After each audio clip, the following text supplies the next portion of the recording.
सीताजी मांगे वरदनवा खड़ी कुब जाके आंगनवा। सीताजी मांगे वरदनवा खड़ी कुब जाके आंगनवा। कुब जाके आंगनवा सखी कुब जाके आंगनवा।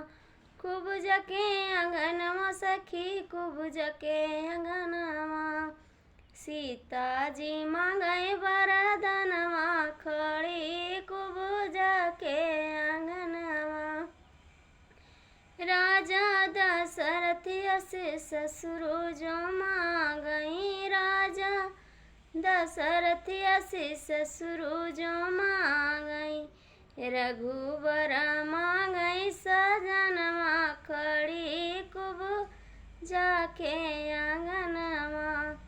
रघुबर मांगई सजनवा खड़ी कुब जाके आंगनवा। सीताजी मांगई